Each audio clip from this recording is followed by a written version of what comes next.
And welcome back to Insemination, the podcast that is all things donor conceived. My name is Laura High, your chaotic sperm donor baby of the podcast world.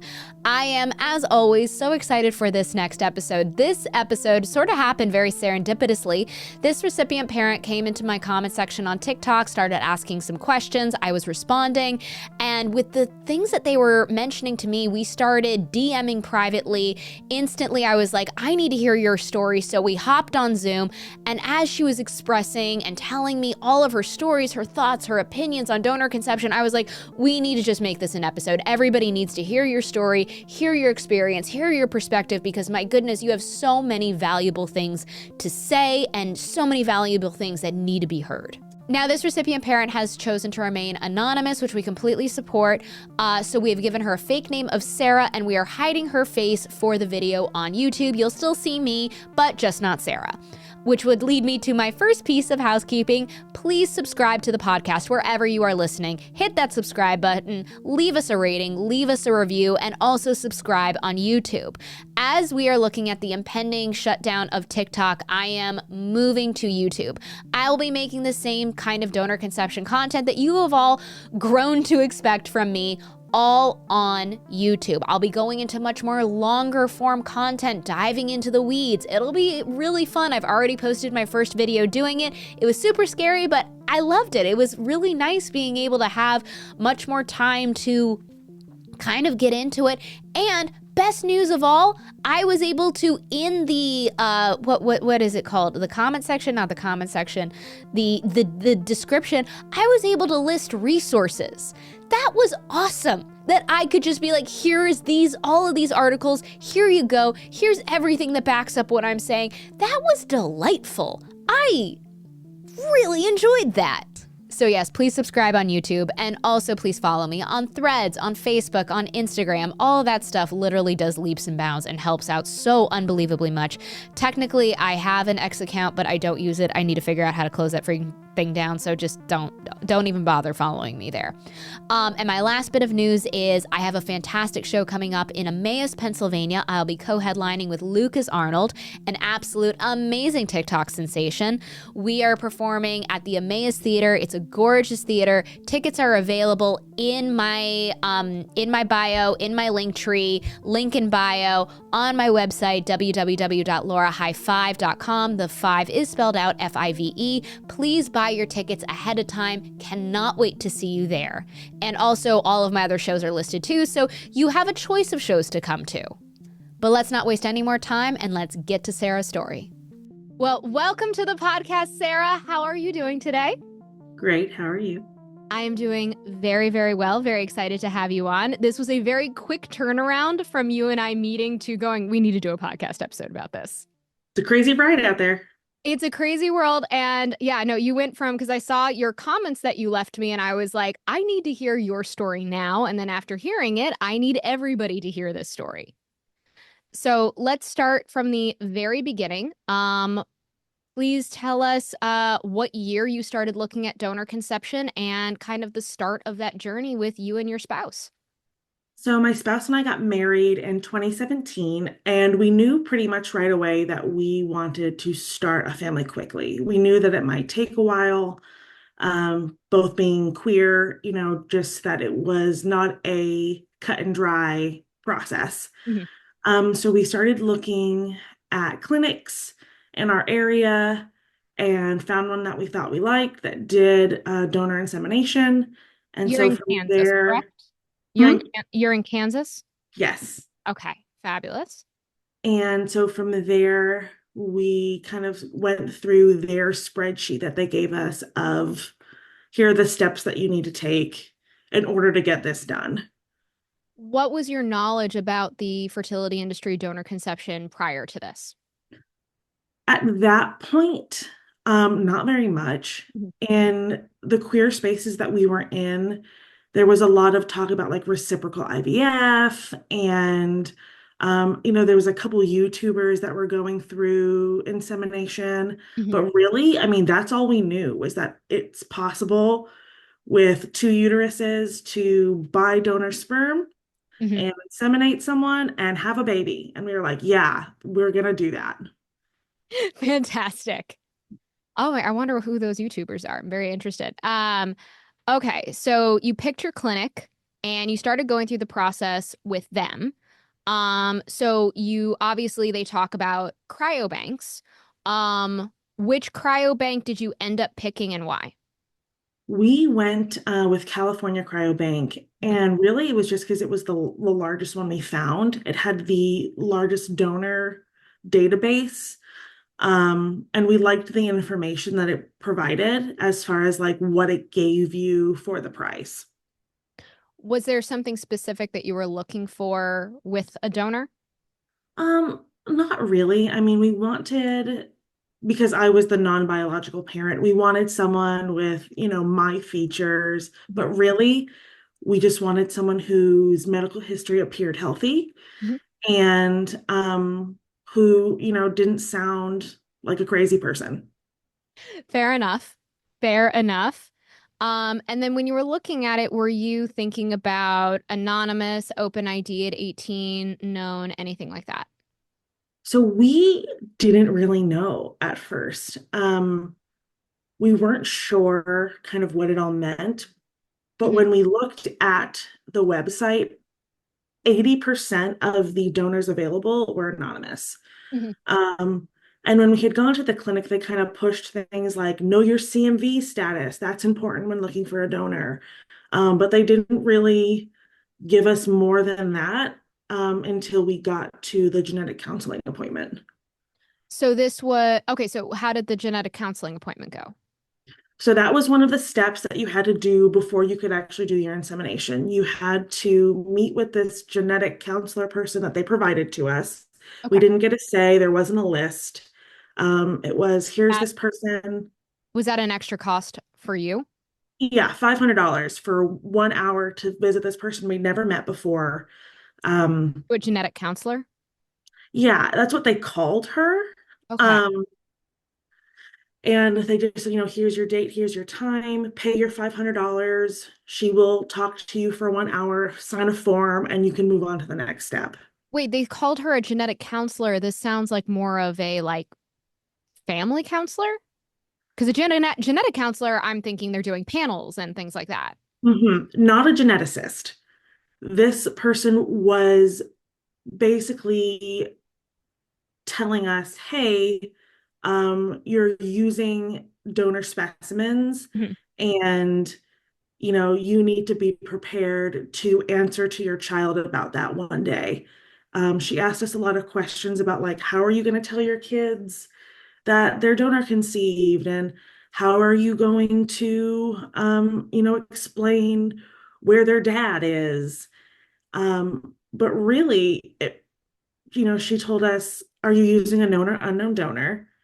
And we said, we don't know. And she started sharing that, like stories of donors finding the children and then petitioning for parental rights.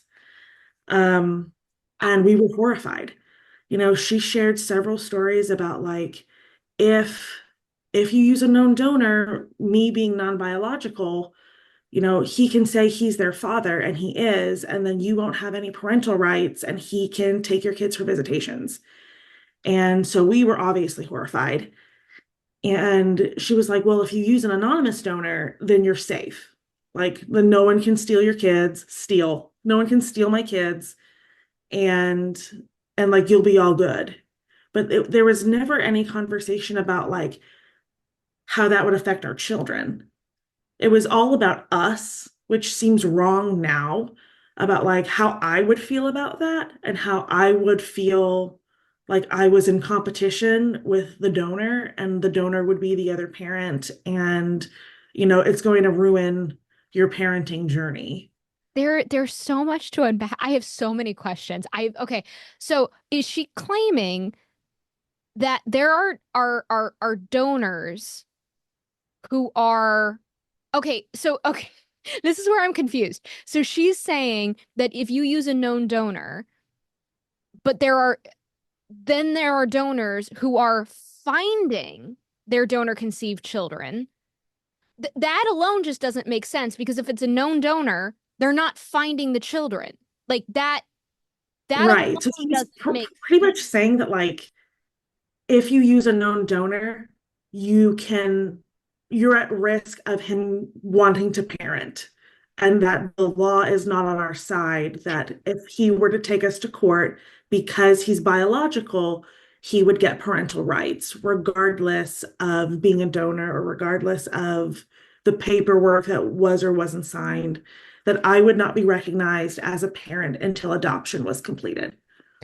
Well, yeah, I mean, like second parent adoption, 100%, absolutely. We're all in favor for that, but like that can be taken care of extraordinarily quickly and fast. I okay, all right, so she did the ooga booga with the known donors. We talk about open ID at 18 donors? Because like then the child would get the when they're not a child anymore, as an adult, they would get the information on the donor. Therefore, we're no longer worrying about parental custody. Did at least she present that this is also an option too, to kind of thread do that? No, we had no idea that that was even an option until after both of our kids were born. Um, it was Okay. never brought up at the clinic. It was never brought up in that 1 hour counseling session. And it truly had never been brought up in any of the spaces that we were in at that time of like, hey, by the way, this is kind of a middle ground area to do this, which gives you some time to get your adoption done, but also allows your children access to their medical history and to the other half of their genetics. It wasn't brought up at all. Okay. And we're going to tell you the one in a million scary stories about a donor, absolutely, being a vile person and trying to claim custody over donor conceived child. Did she also tell you the one out of 25 cases of like medical problems that go wrong with anonymous donors? Not at all. And, we just anticipated, we were very young, that we were guaranteed a healthy child. And, now that we have two kids, one of which has autism and one of which has some genetic abnormalities, we would have obviously opted to know the other half of our child's genetics, because, we're fighting so many different battles of trying to understand our kids' genetics in order to help them, and we don't have all of the information that we need. Would you mind walking through how the lack of medical history and the lack of contact has affected your child's health and being able to provide support needs? Yeah. So at first, when we were looking through the donor profiles, we said, oh, his medical history is clean. Um, and when we obviously looked at it years later, when our son started having leg tremors and wasn't meeting developmental milestones, we realized that that medical profile was done in 2010. So by the time we saw it, it was already 7 years old. And so nothing had been updated. There's no like addendum to the first medical history. And so we saw it, we said, wow, that's really unremarkable. This must be great. And so when we realized that our son wasn't meeting milestones and that something was wrong, we beat down every door. We did full genetic testing, plus added genetic testing. We did a head and neck and spine and hip CT. We did an MRI.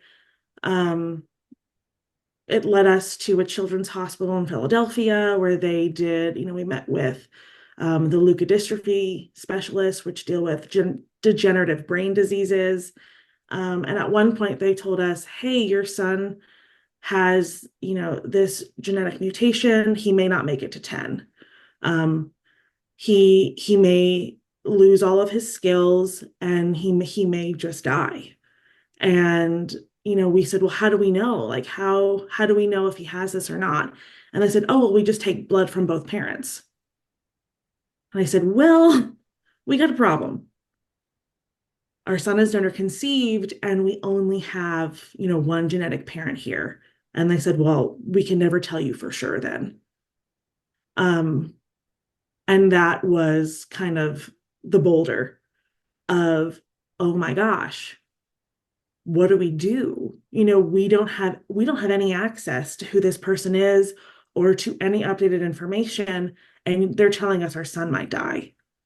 And so the Children's Hospital offered full whole genome sequencing for both of our kids to give us kind of the best shot at understanding their genetics and to give them the best profile of what their body contains, Yeah. without having their biological father's information. Um, I just want to take a second and say like I'm so sorry for what you and your spouse went through in that moment. I cannot imagine how much your heart just dropped, and I can hear everybody listening to this podcast heart literally just drop for you. And I just want to say that I'm so sorry. I can't imagine the amount of trauma that was for y'all. Um and just as a member of the donor conceived community, and as we are part of a community together, just know that I am sending virtual podcast hugs. Appreciate it. So all after all of the whole genome sequencing kind of went through, we got what we think is like the best case scenario. And they said, yes, he's genetically rare. We don't really have the information at this time. Um, as science advances, we might have more information. But right now, he's making progress. We don't think that he is going to lose skills. If at any point he does, write to the ER, bring all your paperwork, and they'll figure it out. So as of now, he's healthy, he's growing, he's doing great. But that was the beginning of our realization that, maybe we hadn't made the right choice. Did you notify California Cryobank and let them know about the update? Oh, I can. We sure did. I know no one else can see your face right now, but the facial expression is worth $1 million right there. Um, We uh, sure did. would you mind Um, sharing your experience notifying California Cryobank on this updated medical history? I mean, we had all of the scanned documents. We were ready. We were like, hey, this is important. Yeah, Um, and they essentially said, there's nothing we can do with that. And we said, but like, hey, like people should know this. Like like you should notify all this is parents. substantial. Yep. And they said, well, he's already pulled from the system. Like we're not selling any more of his vials. So essentially they said, go to the sibling registry, put your information there, and that's really all you can do. So you take care of it for us. Always. Yes, you go do the work that we should be doing, given how much we are charging all of you. And then when we were like, well, are you going to consider like pulling the rest of the vials and doing any of that? Because there's options to do broad genetic testing on the vials. And they said like, no, we're not doing that. Okay. Okay. So, we had already had a Facebook group set up for our pod. And we kind of just updated everyone there and said, hey, this is what's going on. If you notice these symptoms in your child, I implore you to go get genetic testing done. Yeah. Do you need help finding your biological parents? Whether you're donor conceived, adopted, or an NPE, please contact DNA Angels. DNA Angels is a nonprofit team of genetic genealogists that help you identify your biological parents. And this group is run by donor conceived people, adoptees, and NPEs, so they will emotionally have your back during this process. DNA Angels has identified almost 5,000 biological parents since 2019 using test results from Ancestry DNA. And they are a nonprofit because they believe that your financial situation should not stop you from identifying your family. If you are searching to identify and possibly connect with your biological donor or missing parent, please reach out to dnangels.org. Must be at least 14 to apply, have tested at Ancestry, and presumed parents born in the United States of America.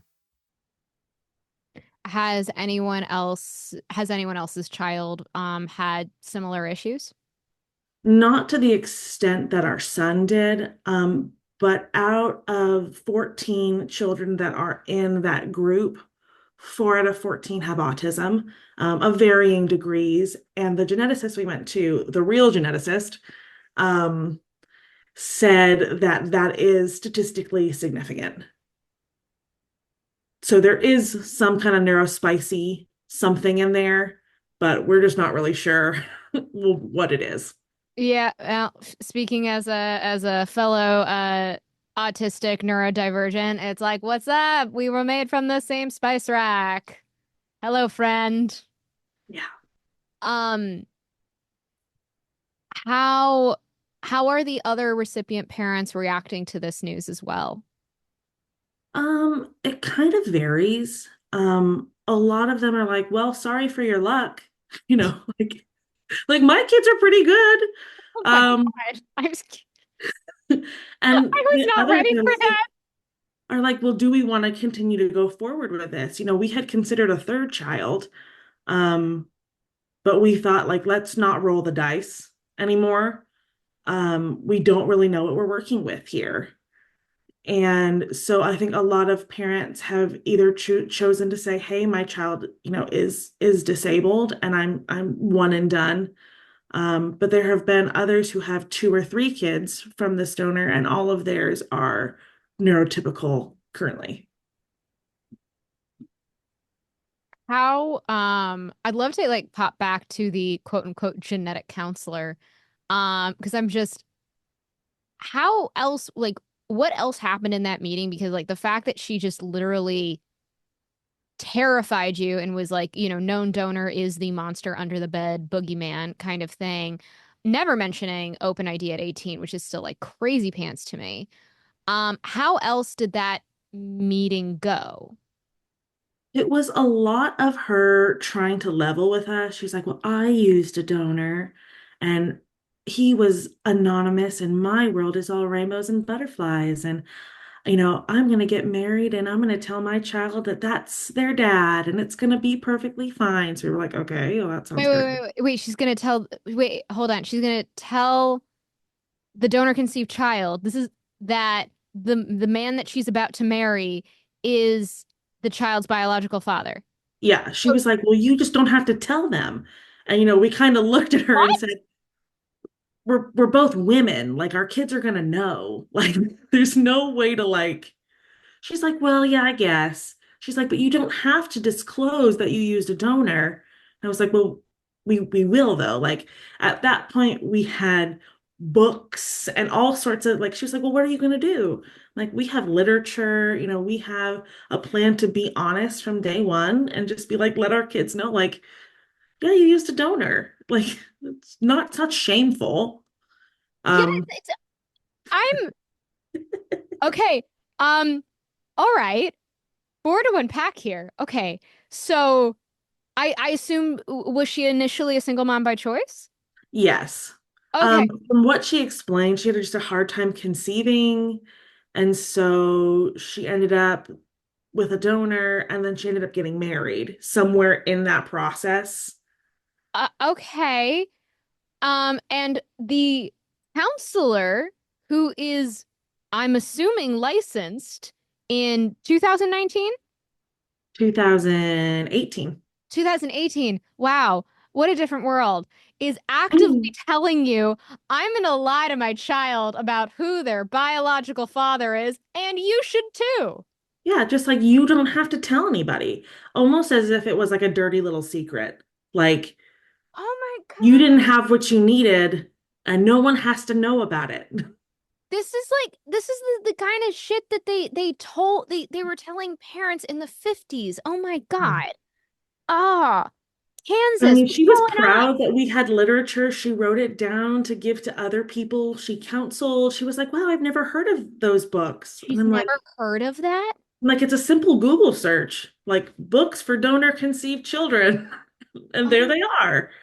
And, she was like, well, I'll write that down. And she was really, really thrilled with our knowledge. okay. Um, But that wasn't it. There's okay. more. There's There's more more? in store. Okay.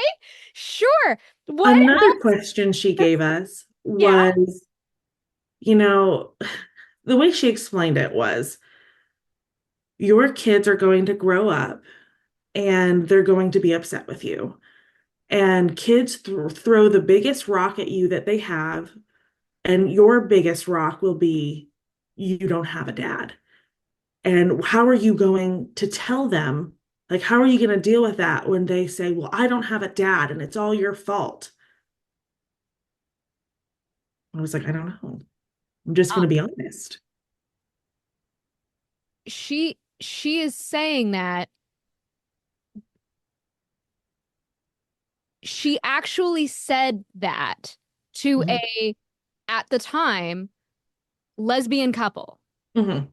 that your kid is going to be angry at you that they don't have a dad. Literally, that came from a licensed Yeah. therapist.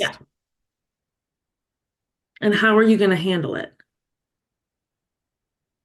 And I said, well, our kids are going to know that they have two parents and a donor. And if they say, well, I don't have a dad, we're going to say, well, a lot of people don't have dads. A lot of people don't have moms. Like your family is different and every family is different and all families are valid. I am I'm flabbergasted that a licensed therapist who is there for donor conceived individuals, The only person we were given, no choice. no choice, would we know 50% of over 50% of the revenue at this point is from the queer community, would have the gall to say that to a queer couple. Mhm. I am like, I can understand asking, how do you plan on telling your child that they're donor conceived? I can understand that as being a question to have that check in. But the fact that she is like, your kid is definitely going to be angry at you for this. Yeah. I, I am, oh, I am just, Well, and then to not then in give us the option to say, 2018. like, you could use a known donor and have that person kind of alongside them. They could be a friend, they could be this. Like, there was no, Oh, like, this I is didn't how you have mitigate that that. situation. This is how you make sure your kids don't hate you. It was Oh just a my God. flat, your kids will hate you and they will ask you, and you should have a response prepared, which my oldest is almost 6, and she has yet to tell me she hates us because she Uh, has a donor. well, the donor conceived rage usually hits at 8 years old. So, Okay, just we got letting a you couple know. more years. Yeah, so just letting you know, be ready. Oh my God. And this was what a delightful $500 you got to spend. It was a very long hour. I can only imagine. Did you like leave and just go, we're gonna go drink now, or we're gonna go have ice cream or something? I mean, I don't even think You we were shower? shocked. Like, Like, I guess the Kansas was really Kansasing, and we were like, fair enough. well, the Midwest, we were used to the looks, we were used to being treated as less than, and so we weren't surprised. Like, I didn't realize until we spoke last week that like this was shocking. I just assumed that everybody was treated this way.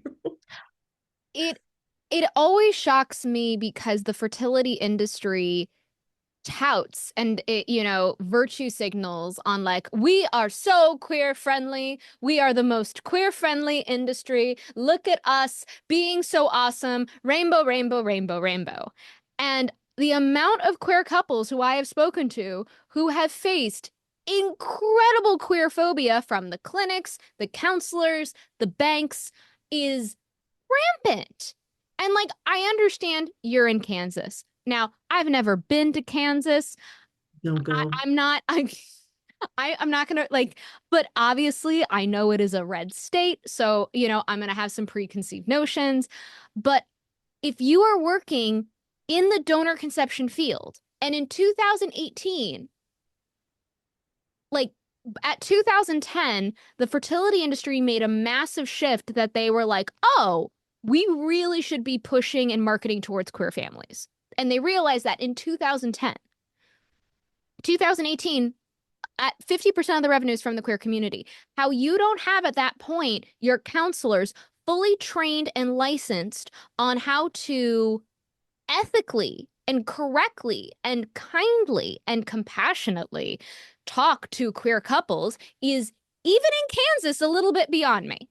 Like, Yeah. this is your thing. This is what the entire fertility industry says that they're like the best in. Clearly you've missed a few moments. I mean, and the clinic was kind to us, Okay. we picked them specifically because they had a queer section on their website and they said like, yeah, we do this. We're good at this. Um, but then to know that that was the person that they were using for not just us, and I don't know how many queer people were using that clinic at the time. We could have been the first, the fifth, the 10th, the 100th. I don't know how well versed they were at it at that point, but to know that that was the only counselor that they were giving out. Um, and then, now hindsight, we've looked her up and she has nothing LGBTQ or queer in her expertise listed at all. And that should be required reading. Like, that should be something you are, if this is something you're going to do, you should absolutely be required training. I feel like the only reason that she was the one being used was because she had used a donor herself. And so in the act of using a donor, she became an expert in Yeah, counseling people on using donors. yeah, yeah. The lady who is going to lie to her child about being donor conceived is 100% the expert here. Yeah. Yes. Oh yeah, no. All hail the expert lady. Um, oh my God. I that's I'm so sorry, and I am so sorry for all parents who get absolute banana um counselors like that. It never ceases to amaze me that it's like, obviously, if you're going to the fertility industry for donor conception, you are going in at your most vulnerable. You need actively the most support, you need the most education, you need the most informed consent.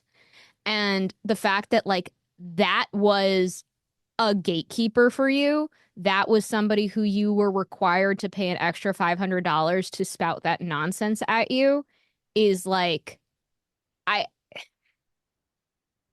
And I it, mean, we really thought that she was an expert. Like, we thought that she was giving us sound advice. yeah, And, we left there going, well, of course, we're going to use an anonymous donor. yeah. Like, oh my God, I can't imagine someone fighting me for my children. Like, that is crazy. And we didn't look back. I mean, we didn't do any more research. There was no pamphlets. We left there and went, okay, let's go find our anonymous donor. They didn't give you like a packet or anything. There was no reading material. It truly was. She signed. We got an email that night that said, I have faxed in my signature on the form. You are ready to go to your next steps. Like, she was a box to tick, She a was a check rubber to stamp. pay so that we could move on. Okay. Oy. That is. And do you know anyone else who went to that clinic? I don't. Are also with that, I mean, are any of your the donor siblings within your area? Yeah. Oh no. Yeah, they are. We have quite a few within an hour driving range of Oh, us. wow. Um, so we try to get together regularly, but they had told us, the cryobank had told us that, there was family caps and that there was distance caps and, to make sure that our kids don't fall in love with other people who have used the same donor, yada, yada, yada. Um, and we have found out in the years past that none of that is true. Once we reported our pregnancy and said, hey, just a quick question, now that we have a real life child, like, how many siblings could there be? Like, we want to know each other. How many is there? They were like, well, it kind of just depends. I'm like, well, what do you mean? Like, you guys have those numbers. You know what I mean? Like, you're selling the vials, you have all of that. And I said, well, it just kind of depends, like if they report their pregnancy or they don't. I said, so you can't tell me like how many people you've sold this to. They said, no, we're not allowed to tell you that. They said, but we can tell you, there's been, at that point, there was like 9 reported births. And I said, so what if they don't report, like, what if they don't come back to the login and report their birth? They're like, well, then we don't know. I'm like, so we truly have no clue how many total siblings our kids have. And they're like, yeah, no, check the message boards. Like we were on like MySpace. Just check the boards. I'm like, but that's not accurate information. They're like, well, I mean, truly, they were so very helpful when they were taking my money. And then once a real life flesh and blood child was there and we had questions, they were like, we can't tell you, we won't tell you, figure it out. So you felt the transition as to when you were consumers, and then once you got the baby, it was like you were dealing with a completely different beast. Oh yeah. Like before they were like, call us anytime. We'll let you know as soon as your vials ship and check this. And they're always in this container and everything will be safe and we'll take care of everything for you. And we'll throw in an extra year of storage. Like they were so great and so friendly. Until we said, hey, we have this baby that has some genetic abnormalities. We want to make sure nobody else has this experience. And they were like, sorry. Like we're done helping you on that end. What was the experience like of reporting the pregnancy? It was just a button. You log into your account and after the order, it said report pregnancy, report loss. And you clicked a button and it said, thank you. And that was it. And then I think we got an email that was like, you may want to check out the sibling registry, check the forums. But I mean, there was nothing. Oh, and they sent us a little box with a USB that had the donor information that we had paid for. Oh, well, A that's little nice. USB, like a little gifty A little favor. from 2010. Now, but you had two kids from the same donor, so you report the second pregnancy? We did. And same process button. Just click a button. Did you get another USB? No, only one. One per Ah, family. goddamn. I know. You should get something like a little favor bag or something. Nothing. No, not even like a little card. Well, that's rude. No, good thing I saved the first one. Oh my gosh. And be like, sorry, second sibling, you don't get a USB. No, you don't get anything. You You're don't you're, you don't get to you're touch. the extra. Yeah. Oh my God. Okay. Yeah, we're really doing the air and the spare. Hmm. Wow. There's a lot to unpack. This is scary. And the fact that this was 2018, And our 19. second was born in 2021.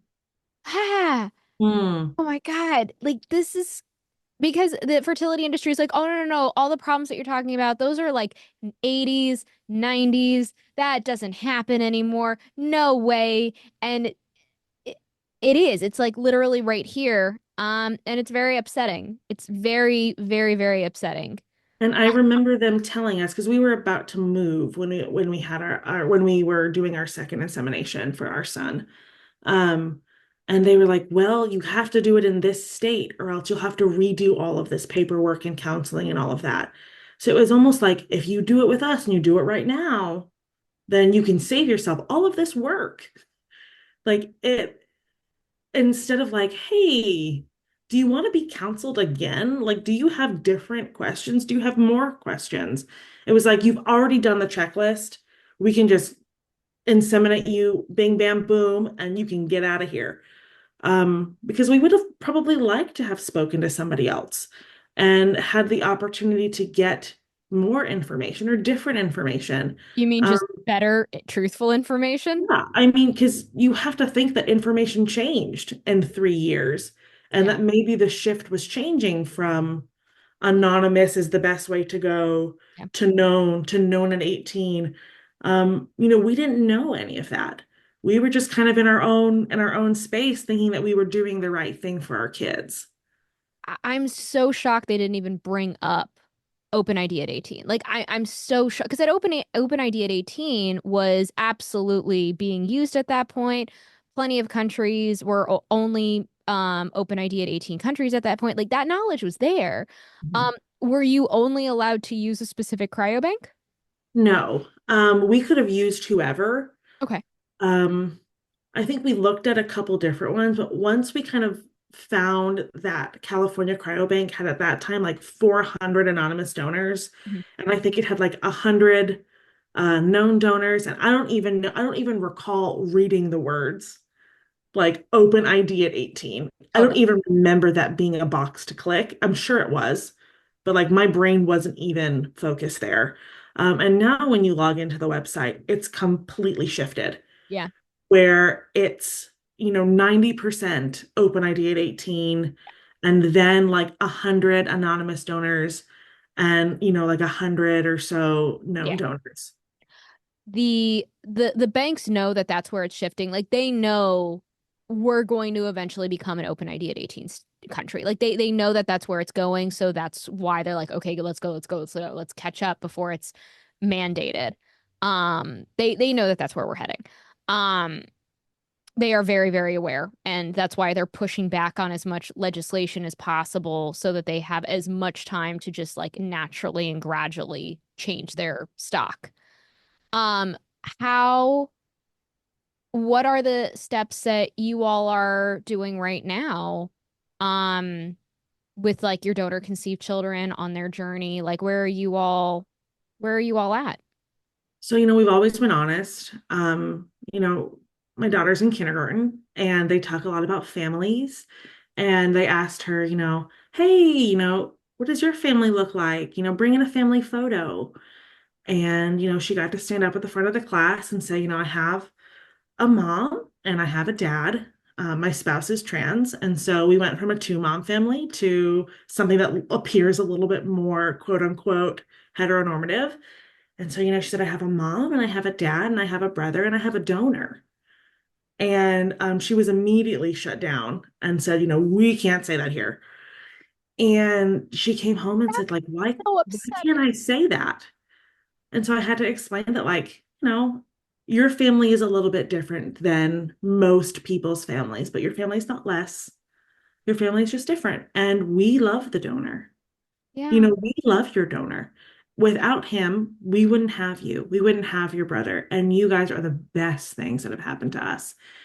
And, a donor is something that should be celebrated. You have so 100%. many people who care about you, and you have so many people who want to see you successful. And you have a little bit of science, and science gave us you, and we love that. And so, I love that. By the way, I that makes my heart so happy, that explanation. Like my little inner donor conceived child was like, yeah, yeah, and I she am. draws pictures of herself as a scientist, and she's like, "Because I have a little science Oh, in me," and I I'm love like, that. you do have a little science in I you." love that. And just, we want to make sure that she has access to her siblings and my son as well. He's just little, so he doesn't really get it yet. Mhm. Um, but we do birthday parties together with the siblings that are in our area, and they all know their siblings. They do Zoom calls and they ask each other questions, and we send cards, and Love it. we have a Facebook group for as many of the siblings and their families as we could find. We made sure we got both of them whole genome testing so that we have as much paperwork on their genetics as possible so that they can make informed decisions on their health care. And we are doing our best to listen to donor conceived voices and to, follow people like you who are living it and who are ahead of us. Um, so that when the questions come, because they'll come, we have directions to say, hey, you know what? There are kids just like you. There Mhm. are people just like you who have walked it, who have lived it, and you're not alone. And this Yeah. is someone who you can look at to say, like, what do I need to know? What do I need to do here? And She, then eventually, if our kids, want genetic or not genetic testing, if our kids want DNA testing, we yeah. will do that for them. Um, we've always put that down on the table for them and said, like, if at some point you want to find who this person is, I will move heaven and earth to find that person for you. I'm not going to do it now without their consent, but if one day they want that, I will back you up. And if you want a relationship with that person and he wants a relationship with you, I will back you up. I will drive you. I will fly you. I will make it happen. Um, because more people who love you doesn't mean less love for me. It Yeah. just means that more people love you. Yeah. And I'm okay with that. I will always be your mom. Your dad will always be your dad. You will always have the genetics you have. Um, and you have a right to know everything about you. And we want to make sure that we enable that for them. As the non-genetic parent, the fact that you have that mindset is it's just it's pure poetry. It's so beautiful to me. How how was your journey with kind of like coming to that place? I think I was initially very selfish and very scared. Before we went through second parent adoption, I very much was proud of our anonymous choice. I wanted to keep my kids to myself. They were mine. They they were so important to me that I didn't want anybody to take them. And the thought that someone could come in and say, I have more stake here than you do, was terrifying. And as they got older and we completed our second parent adoption, when our son was born, that fear kind of melted away. Like I knew I had rights. And I knew that, no one could tell me that my kids were not mine, regardless of their genetics. We had been stopped in hospitals before we looked more heteronormative. And they said, well, you both can't be their biological parent. And we had to bring their paperwork and we had to prove that they were adopted, so that I could come in the room because I was seen as an extra, as a plus one. I was not their parent. Mhm. And so once we had our paperwork, and we take our paperwork everywhere because we're still scared. I think that's very smart. I mean, we have copies, we have it in a fireproof binder. We take that everywhere. Yeah. Um, because God forbid something happens and someone says, you're not related. Yeah. And, I say, well, my rights are equal. My rights are equal. Absolutely. And so now that I have that, um, I feel less selfish. I feel like now that I know that my parentage is supported and valued, Mhm. that if my kids want to know who their, other biological parent is, then I'm good with that. And I'm good with our kids being happy. That's all I really want. Is I want them to feel fulfilled and I want them to feel happy. And at the end of the day, their genetics is not something that I get to gatekeep. Their parentage is not something that I get to say, not for you, because it's not about me. And now that I see them as real people, they have their own minds and they love their own things, and they're not mine. They've always been their own. And I've got to let them go a little bit and know that, they'll come back to me. Just because they find a mirror in somebody else's face doesn't mean that they don't know I love them. And the more that I hold on to them and refuse to let somebody else, know them, doesn't hurt, you know, them, or it doesn't hurt me, it hurts them, you know? So it's been a journey. It's been a journey of understanding them and being okay with, them being their own people and knowing that they have rights to their information. Can I just say it I take issue with you using the word selfish. I really do. Because it from what it is sounding like to me, it's not coming from a selfish place. It was coming from a protective mom place. Like I understand like it is understandable, especially as a queer parent in a red state, that you are worried that, holy shit, could someone take my kids? That is not an unfounded fear. That is a very real fear, especially in this political climate. And you were what? This was 2018, so right after Trump was elected. Yeah, Oh, yeah, it was terrifying.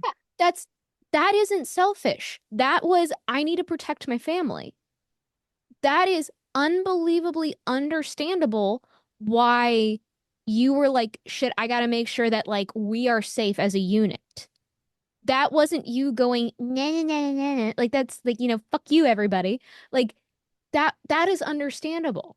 And once you were able to feel safe and know that we have our plan, the adoptions are done, we have our paperwork, we will carry the paperwork everywhere, which is as smart as that plan is, my heart breaks that you have to think about it that way. That's fucking stupid, but brilliant plan on your part. And you were able to go, okay, no, our family unit is safe. And you were able to go like, okay, we can maybe like branch out a little bit. It's not coming from a selfish place. You were trying to protect your family. So I would like to, if it's possible, I don't know, pick up, push off some of that negative energy you're putting on yourself because that's not earned. That's under, Well, I'm working on it. I know, I'm working on it. but I am your donor conceived person of TikTok. And you know what? I'm gonna say that um because I feel like you need to give yourself a little bit of a break there. And I feel like you just might need to hear that from another voice. That please give yourself a bit of a break. You look into tiny faces and you think like, I want the world for you. Yeah. And you feel terrible as a parent for every scrape, every little thing that goes wrong. You're like, I should have caught you 25 feet away. I should have known that you were gonna fall. Like everything you take it on as your responsibility.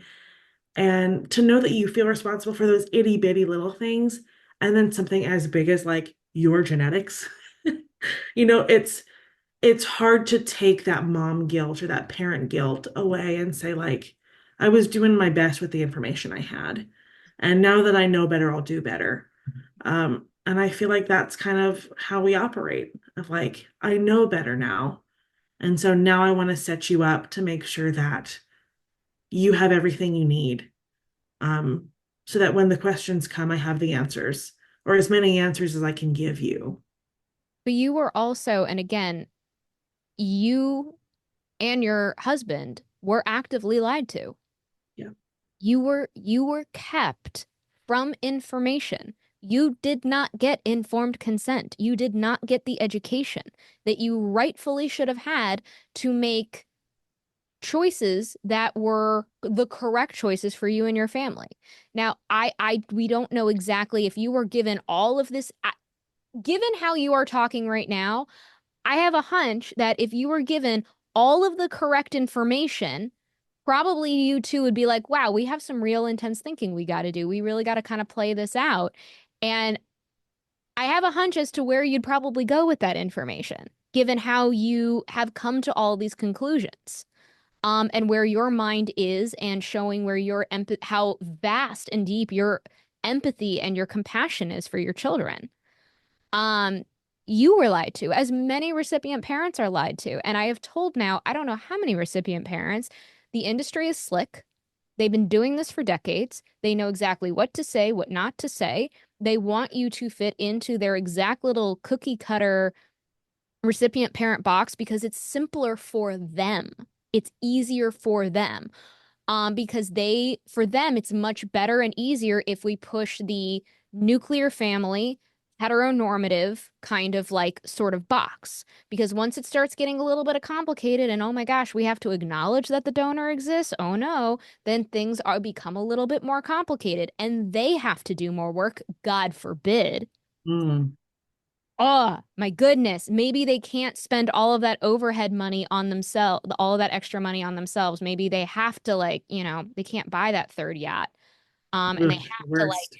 worst, and they have to actually pay I don't know, like a physician's assistant to go through medical history. Like, I don't know. Make new ads for their Facebook page. Hate that. Require counselors to be LGBTQ trained. Weird. Crazy. Crazy. Um, but you were lied to. Yeah. You were just straight up lied to. And you were literally scared. Like they literally pumped fear of like, you can do the option that is a good parent option, or you can do the option where you throw your kids in a pit of fire. Which one? Those were the options they gave you. Like you can be a good parent or a bad parent. Right. So I do hope that you and your husband are cutting yourself some slack. I think we're getting there.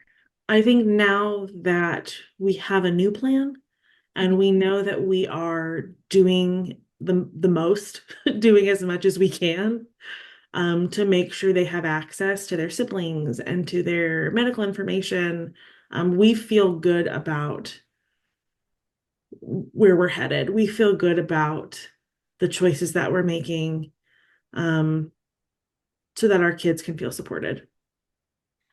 Um, they feel supported. I know that I'm not them, but I feel very safe in saying, yeah, they know they're supported. If your daughter felt comfortable enough going in front of her kindergarten class and going, I have a mom, I have a dad, I have a brother, and I have a donor, she feels supported. Like you don't Felt do really good that. about it. Yeah, you don't do that if you don't feel supported. And I love that she did that. I love that. That makes me so happy. I mean, I remember when she was, 18 months, and we would say, "Who's in your family?" And she would say, "I have a mom, and I have a mama, and I have a donor." And she was real proud. And we talk about it. We talk about it at the table, and we talk about it at the holidays, and we talk about it whenever it comes up, and to say like, "Oh, maybe you got that from the donor." Like, she is artsy. She is so artsy, and like none of us are artsy. Like, maybe that came from the donor. And when she's a little sassy, which I know came from me, I say, well, maybe that's the donor's sass, because I surely didn't teach you that. And we bring it up because it's not a dirty little secret. No, It's not something shameful. It's absolutely not. it's a wonderful thing that we were given. Well, you did so much emotional, physical, financial labor in order to create this family. Like, yeah, this is something to be like, this is the magical way in which y'all became a family. Like, yay. Um, I mean, I always get a kick out of like hearing the stories of like what my mom had to go through, with fertility treatments and everything, and then I give her a hard time and, everything.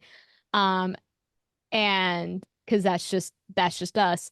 Um, yeah, it's not. It's something, and the kids are always curious about it. They want to know, like, how did this happen? Tell me about my little science experiment self.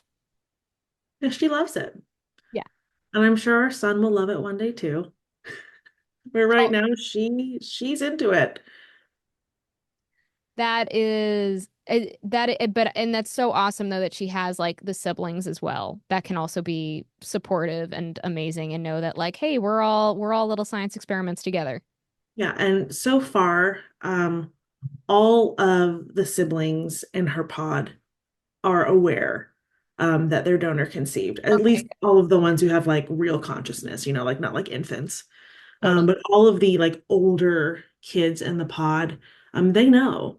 And so when we do get-togethers, they're like, "Well, these are my half siblings, and we have the same donor."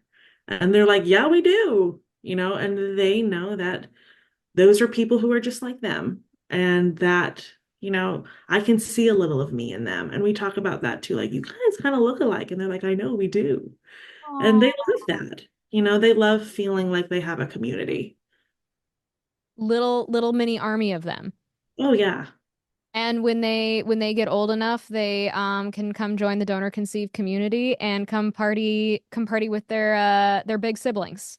They're gonna love it. It's gonna be awesome. We need to have like donor conceived like fairs.